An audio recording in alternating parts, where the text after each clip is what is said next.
নমস্কার বন্ধুরা, অভিজ্ঞতা ইউটিউব চ্যানেলে সবাইকে স্বাগত। আমরা কম বেশি বর্তমানে যারা হিন্দু বা সনাতনী যারা রয়েছি তারা প্রত্যেকেই কম বেশি কৃষ্ণের প্রতি আমাদের একটা আলাদা ভক্তি বা আলাদা শ্রদ্ধা বা একটা ভালো লাগা আমাদের মধ্যে কাজ করে, এবং প্রধান উপাস্য দেবদেবীদের মধ্যে শ্রীকৃষ্ণ এবং রাধারানী রয়েছেন। সে কৃষ্ণেরই বিভিন্ন গানে আমরা একটা শব্দ পেয়ে থাকি, বৈজয়ন্তীমালা। তো আজকের যে গাছটিকে নিয়ে আমি আলোচনা করব সেটি হলো বৈজয়ন্তীমালা। অনেকে হয়তো একে রাস্তার কাছে গাছ হিসেবে দেখেছেন। গ্রামাঞ্চলে ছেলেপুলেরা একে বলে থাকে গড়গড়া। গড়গড়ার মালো তোর গড়গড়াটা কই। ছোটোবেলায় এই ধরনের কবিতা বা ছোড়াগুলো বলে বলে বাচ্চাদেরকে ঘুম পাড়ানো হতো, খাওয়ানো হতো।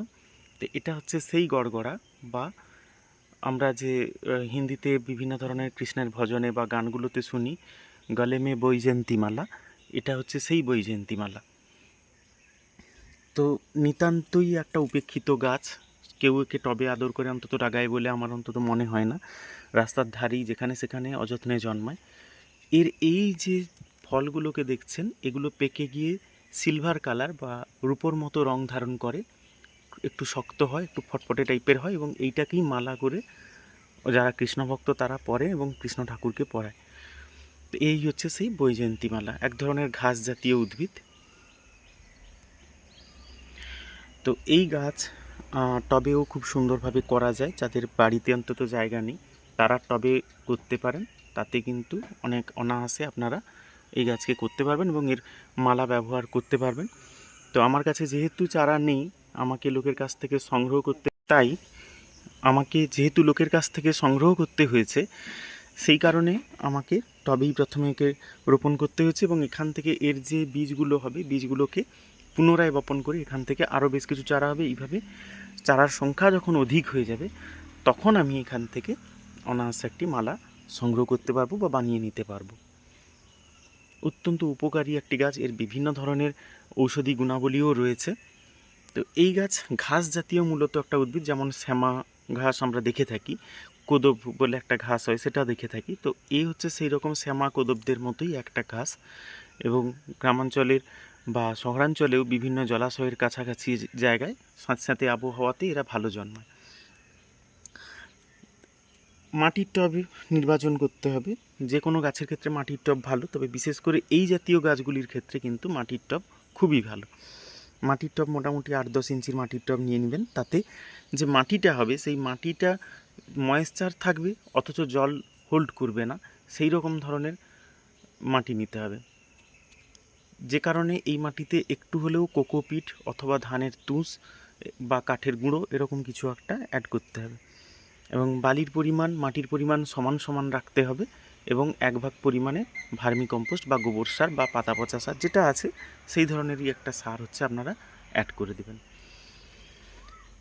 তো দেখবেন যে দেখুন মাটিটা কিন্তু হাতে যে একদম লেগে যাচ্ছে তা নয়, ঝেড়ে দিলে কিন্তু পড়ে যাচ্ছে অথচ ভেজা আছে।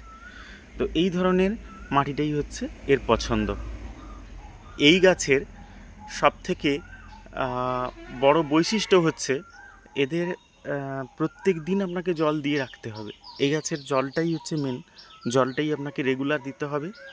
খুব কড়া সূর্যালোকে রাখা যাবে না, মোটামুটি রোদ পায়, হালকা রোদ, মাঝারি রোদ, ওইরকম রোদ পেলেই চলবে। তো এই ধরনের রোদে গাছটিকে রাখতে হবে। এবং গাছটার ক্ষেত্রে আমি যেটা দেখেছি যে কোনো রোগ পোকামাকড়ের কোনো বালাই নেই।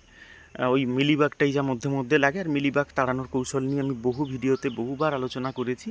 তো আলাদা করে মিলিবাগ তাড়ানোর জন্য কোনো কিছু অ্যাড করতে হবে না, আপনারা শ্যাম্পু গোলানো জল বা সাবান গোলানো জল দিলেই হয়।